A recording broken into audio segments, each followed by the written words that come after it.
Buen día, habitantes de Pedro Vicente Maldonado. Mi nombre es Tania Bolaños. Y mi nombre es Cristal Tatamuez. Somos estudiantes de la Universidad Central del Ecuador, de la carrera de Ciencias Políticas. Actualmente cursamos el 7º semestre. A continuación les vamos a presentar el módulo número 7. Este tratará sobre género, participación política y ciudadana.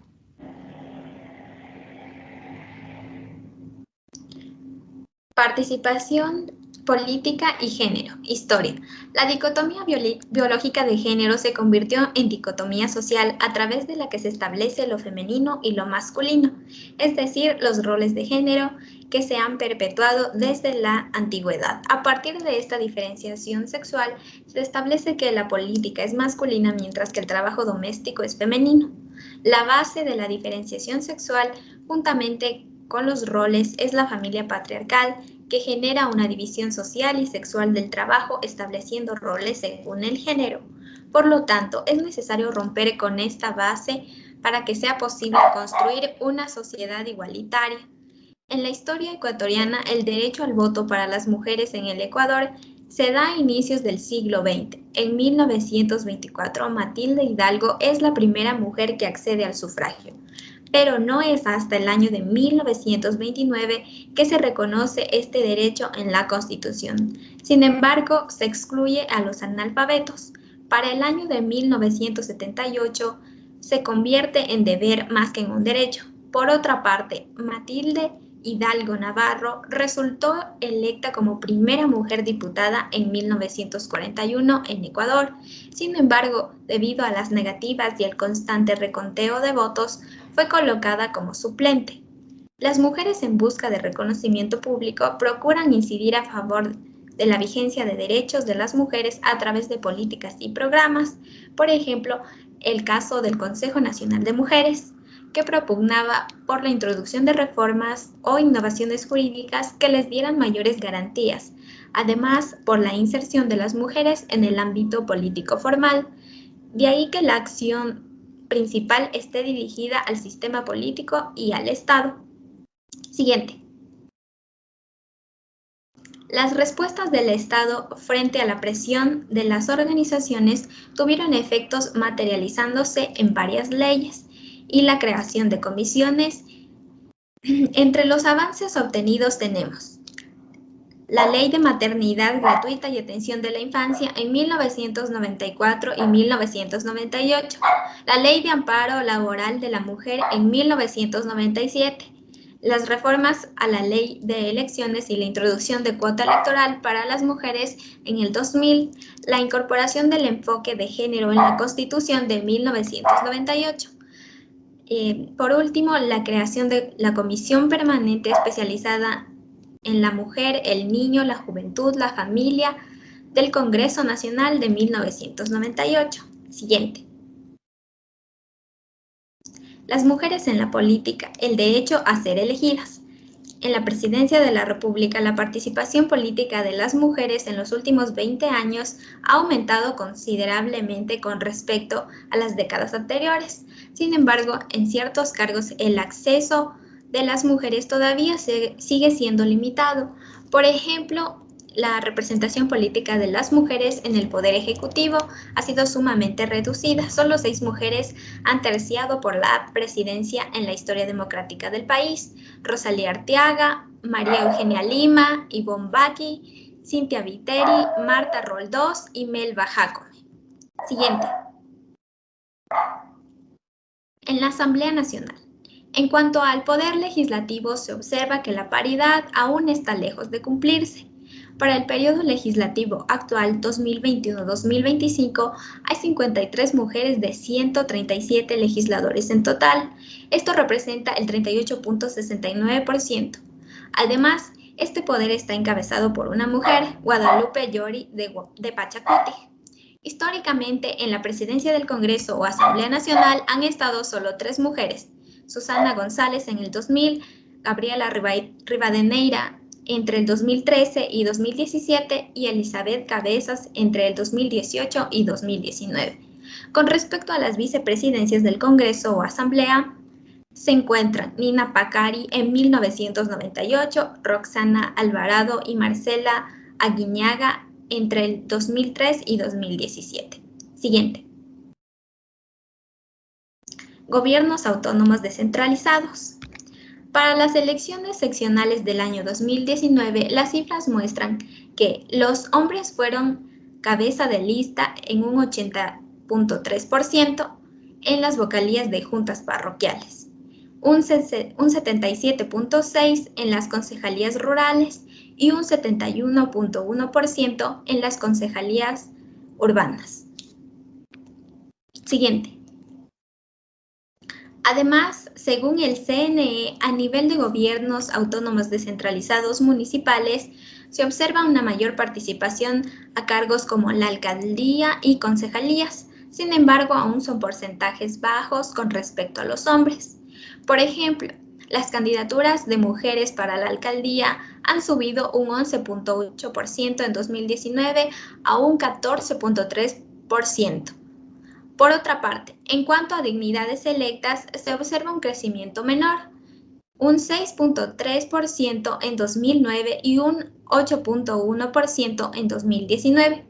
Según el CNE, en el 2019 tan solo 18 cantones han elegido a mujeres alcaldesas: Chillanes, Las Naves, Cumandá, Penipe, Portoviejo, Esmeraldas, Vaquerizo Moreno, Colimes, Guayaquil, Ibarra, Espíndola, Baba, Mocache, Urdaneta, San Vicente, Sucre, Tosagua y Xuxufindi.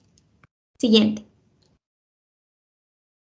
La paridad en la legislación ecuatoriana.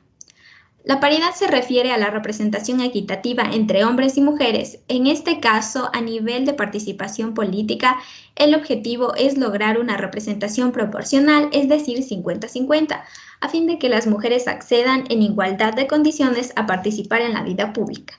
La legislación ecuatoriana reconoce y garantiza la paridad. En la Constitución de la República del Ecuador en el 2008, garantiza la paridad para acceder a un cargo de elección popular, es decir, en los procesos electorales, y también para acceder a un cargo público que no sea de elección popular. Esto es en los procesos de selección y designación en funciones del Estado. En el Ejecutivo, a excepción de la presidencia y vicepresidencia, en el judicial, en el electoral y en el de transparencia y control social, como en el resto de instituciones de gobierno. Esto se encuentra en los artículos 61 para empleos y funciones públicas, 65 para cargos de nominación o designación de la función pública e instancias de dirección y decisión. En el artículo 116 para elecciones pluripersonales, en el artículo 176 para servidores y servidoras judiciales, en el 183 para juez o jueza de la Corte Nacional de Justicia, en el 210 para el Consejo de Participación Ciudadana y Control Social, en el 217 para la función electoral, en el 224 para miembros del Consejo Nacional Electoral y del Tribunal Contencioso Electoral, y en el 434 de miembros de la Corte Nacional de Justicia. Siguiente. Ley Orgánica Electoral y de Organizaciones Políticas de la República del Ecuador, el Código de la Democracia del 2009. La cuota femenina establecida en el Código de la Democracia tendrá que cumplirse a partir de las elecciones de 2021. En un 15% de listas deben estar encabezadas por mujeres. Existen dos excepciones. Por una parte, el binomio presidencial puede estar conformado por 2 hombres, mientras que para candidatos a parlamentarios andinos y asambleístas nacionales se debe cumplir la paridad desde las elecciones del 2021. La paridad será obligatoria desde el año 2025. La paridad está garantizada en los siguientes artículos. Artículo 4. El sistema electoral y la presente ley. El artículo 18 de la función electoral. El artículo 20 para los miembros del Consejo Nacional y del Tribunal Contencioso Electoral. El artículo 34, consejeras y consejeros suplentes. El artículo 36 para las juntas electorales. el artículo 40 para juntas intermedias de escrutinio, el artículo 86 para convocatorias a elecciones, el artículo 94 para candidatos y candidatas a elección popular, el artículo 105 para el cumplimiento de la paridad en la inscripción de candidaturas.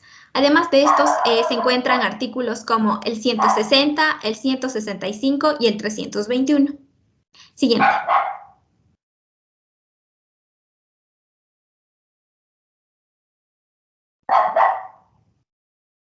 Para el Código Orgánico de la Organización Territorial, Autonomía y Descentralización, COTAD del 2010, garantiza la paridad en los gobiernos autónomos descentralizados, GAD.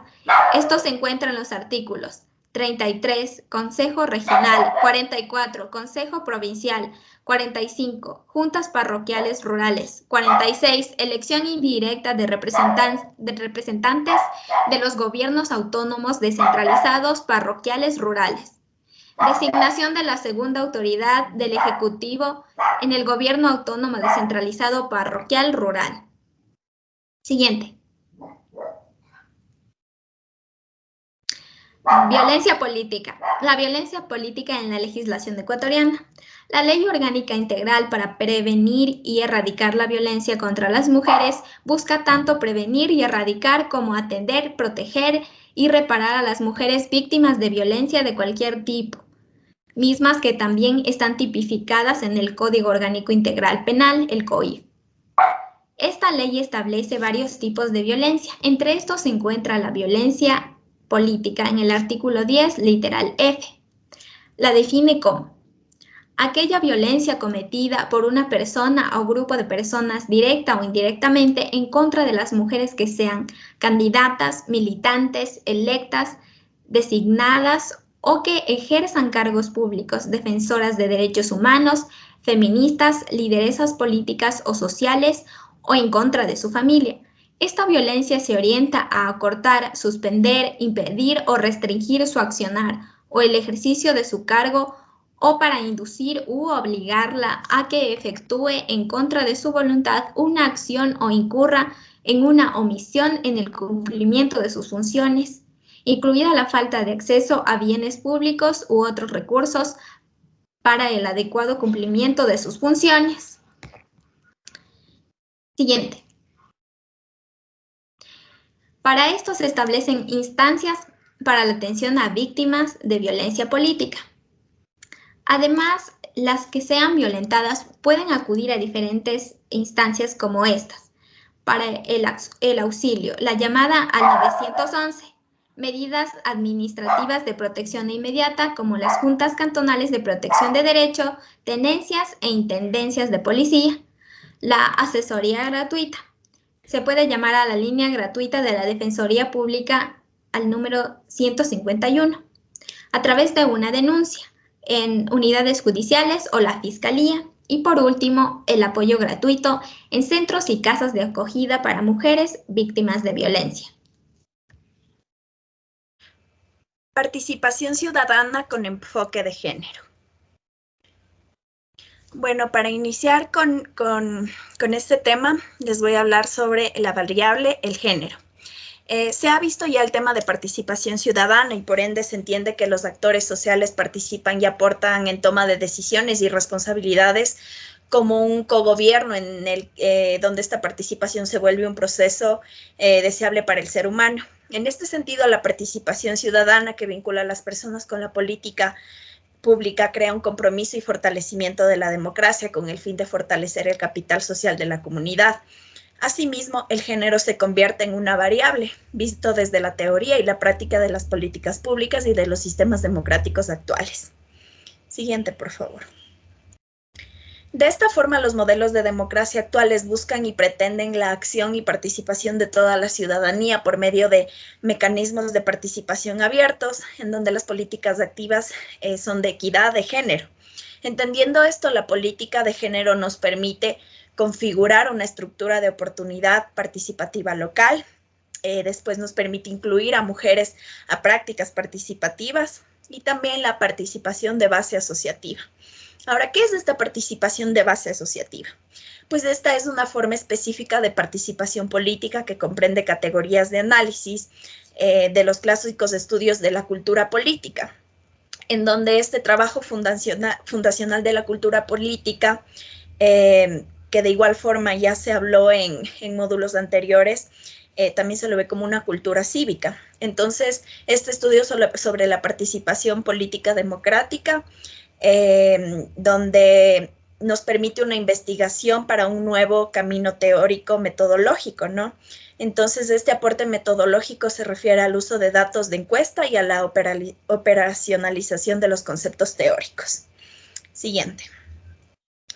Ahora, ¿qué entendemos por enfoque de género?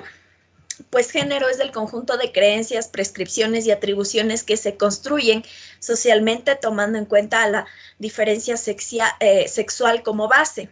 Entonces, el término sexo se refiere a las diferencias biológicas relacionadas con la reproducción y otros rasgos físicos del ser humano, y el término de género son las características que se atribuyen a una persona de un sexo y de otro. En otras palabras, el género es la identidad adquirida intra e interculturalmente y no se relaciona específicamente a los hombres y mujeres, sino a su relación entre ambos. Además, las sociedades han sido quienes elaboran lo que es o se constituye como lo masculino por un lado y lo femenino por otro lado. Y a cada uno se les ha dado los roles sociales de cada sexo. Sin embargo, se debe entender que la construcción de este término genera una lucha entre sexos contra el género. Y precisamente ha sido responsabilidad de visibilización de los derechos de las mujeres y reconocimiento de la discriminación que ellas padecen, lo que nos ha llevado a que en muchas circunstancias se utiliza el término género como sinónimo de mujer y no como una herramienta conceptual. Entonces, para explicar el carácter de la relación asimétrica entre hombres y mujeres por sus relaciones de poder. Entonces, en este marco se debe precisar que resulta válido realizar estudios y adoptar medidas que enfaticen la situación de derechos de las mujeres, ya que precisamente el análisis de género nos permite identificar situaciones discriminatorias. Entonces, en esta línea de pensamiento se debe entender, por ejemplo, que las leyes de cuotas para la participación política no son leyes discriminatorias contra los hombres, sino mecanismos que se establecen dada la reducida participación de las mujeres en la política como consecuencia de la discriminación y del poco derecho de del poco respeto a sus derechos. Entonces, en suma, la perspectiva de género implica, por un lado, una crítica a la visión exclusiva del mundo y la clave masculina. Y por otro, también una relectura y resignificación de la historia de la sociedad, la cultura, la economía y la política. Entonces, de lo que, ¿a qué me refiero con hacer estas relecturas, ¿no? Y resignificaciones y reconceptualizaciones? Es para que nos permitan entender un análisis diferenciado del mundo y de la realidad, de la aplicación de las normativas e instrumentos internacionales que también existen, ¿no? De los derechos humanos, para poder actuar sobre estas normas y poder transformar mediante la práctica de relaciones igualitarias y no discriminatorias. Siguiente. Ahora voy a mencionarles sobre la participación ciudadana y sistema de género. Entonces, primero es importante entender que la participación ciudadana construye protagonistas y permite el fortalecimiento de las personas dentro de la administración pública. Por ello, el protagonismo de las y los ciudadanos y ciudadanas son como sujetos de participación. Entonces, esto ha permitido la constitución de una democracia y esto ha conllevado a construir políticas públicas. Y en efecto, con la participación ciudadana se ha logrado responder a los intereses de la sociedad y de grupos organizados. Entonces, de esta forma se plantea que la participación ciudadana en temas de género, principalmente de las mujeres, ha sido posible hablar de un sistema de género. ¿Pero qué es este sistema de género? Siguiente. Entonces, este sistema de género es un sistema que afecta a las culturas y a las sociedades. Es un pegamento social de las normas que mantiene unida una organización, ¿no? Solo como son los valores ideales sociales, creencias que los miembros de una organización comparten, manifestando elementos simbólicos como mitos, rituales, historias, leyendas y lenguajes. ¿Sí? Entonces, tenemos también que estos sistemas de género cambian y se adaptan y se amoldan a los modelos históricos. También el sistema de género es comprendido a partir de la desigualdad, ya que el hombre es el modelo normativo a la hora de definir el ser y hacer, por lo tanto es posible entender un modelo hegemónico. Las mujeres construyen un colectivo heterogéneo, diverso en itinerarios y opciones, con una significativa presencia de mujeres con elevada formación que busca su integración en el mercado sociolaboral. Es decir, las mujeres somos un colectivo heterogéneo como las sociedades de las que formamos parte. Entonces, no puede existir una mirada única, sino diversificada y alejada de estereotipos. Sí, entendiendo el sistema de género se puede analizar el concepto de participación, en donde las mujeres históricamente han tenido responsabilidades atribuidas y delimitadas. Por ejemplo, en el caso de la participación política, que hace un momento fue expuesto de la mujer, se pudiese decir que ha estado fuera del sistema y se lo ha desvinculado de la participación. Sin embargo, la mujer con la participación ciudadana, la mujer es ciudadana desvinculada de la participación. Entonces, por eso ha ignorado las experiencias de los grupos de las mujeres. Ahora les voy a hablar de los contextos socioculturales.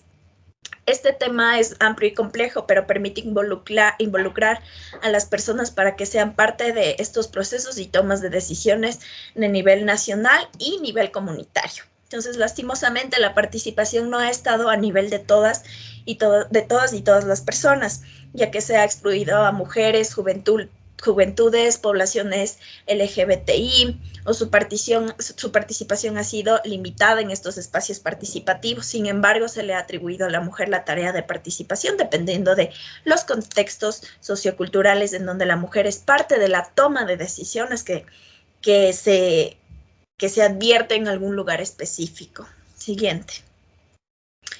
Pero, ¿a qué nos referimos con contextos socioculturales? Nos referimos a distintas formas de expresiones de violencia, al lugar de residencia, a la situación socioeconómica de la mujer, a las vulneraciones sociales, educativas, culturales y otras. Siguiente. Ahora, entendiendo esto, el trabajo de los GATS, ¿cuál es? Entonces, el artículo 70 de la Constitución ecuatoriana nos dice que el Estado formulará y ejecutará políticas para alcanzar la igualdad entre mujeres y hombres a través del mecanismo especializado de acuerdo con la ley, e incorporará el enfoque de género en planes y programas y brindará asistencia técnica para su obligatoria aplicación en el sector público. Es decir, que se deben formular y crear condiciones de enfoque de género con el fin de garantizar estrategias macro en la gestión municipal.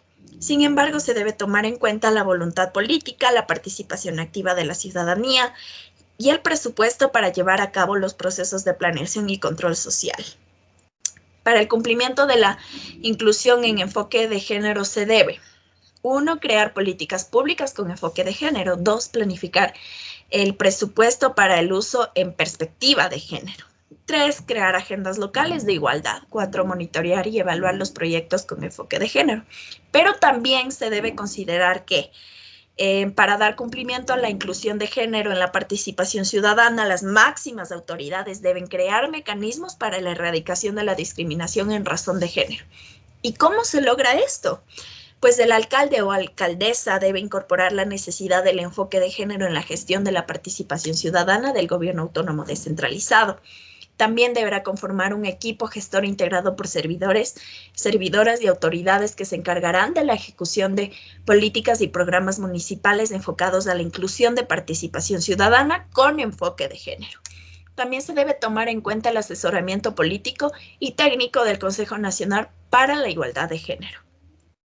Además, la gestión de recursos humanos de los GATS deberán garantizar el levantamiento de información relacionados a igualdad de género y no discriminación de su institución. Con esto se pretende asegurar la incorporación de principios de igualdad y no discriminación en los GATS. Entonces, los GATS serán responsables de lograr la paridad de género, ¿sí? De esta paridad que también ya fue mencionada en la gestión municipal, lo que conlleva a que las vacantes sean cubiertas con acciones afirmativas para las mujeres, que también se promuevan en las direcciones y en los espacios de decisión que estén conformados por el mismo porcentaje de mujeres y el mismo porcentaje de hombres. Entonces, la Comisión Permanente de Igualdad y Género debe coordinar una transversalización del enfoque del género en su gobierno autónomo descentralizado y será la responsable también de que las ordenanzas, normas y reglamentos que sean emitidos incorporen e involucren el enfoque de género en su estructura. Además, se deberá garantizar la información estadística desagregada por sexo, grupo, edad de pertenencia, étnica, discapacidad y situación de movilidad humana. Entendemos que el país cuenta con estadísticas, ya que pese a que cuenta con estadísticas, desagrega una buena parte de la información. Por lo tanto, las entidades públicas deben potenciar el uso de esos datos. Por ejemplo, la encuesta del uso del tiempo da cuenta de cómo invertimos el tiempo en las diferentes actividades, ya sean productivas o reproductivas, y sus implicaciones en la vida de las y los ecuatorianos. Entonces, la encuesta nacional sobre relaciones familiares y violencia contra las mujeres da cuenta de la violencia física, psicológica, sexual y de patrimonio que la mujer vive en el Ecuador. Entonces, ambas encuestas tienen una periodicidad de 5 años y una desagregación provincial. Y finalmente, las autoridades de los GALS deberán convocar a la ciudadanía a participar en la planificación del presupuesto del año vigente, enfatizando la participación de las mujeres y grupos LGBTI+, y personas sujetas de derecho que son excluidas. Ahora vamos a hablar de la agenda local para la igualdad, ¿no? Entonces, aquí existen pasos metodológicos para construir una agenda local para la igualdad, en donde hay la sensibilización a la sociedad civil y grupos organizados, después la resolución del Consejo Cantonal de Protección de Derechos para la formulación de la agenda local para la igualdad, para proceder a hacer un diagnóstico del GAD, y esto nos llevará también a hacer una formulación de políticas públicas municipales para la igualdad. ¿Cómo se realiza esto? Por medio del mapeo de las instituciones, ¿sí? Para después poder hacer una revisión y ajuste de la propuesta de la política pública. Después se deberá aprobar la agenda local para la igualdad. Esta deberá ser aprobada por el Consejo Cantonal de Protección de Derechos. Luego se aprobará como una ordenanza y luego se difunde esta agenda local para la igualdad. Entonces, eso es lo que podemos explicarles en base a género y participación ciudadana. Agradecemos muchísimo su atención y espero que haya sido de gran beneficio este módulo, sobre todo porque es pensado en enfoque de género, en la mujer y en los grupos que han sido excluidos, como los LGBTI, que han sido excluidos de la participación ciudadana y política. Muchas gracias.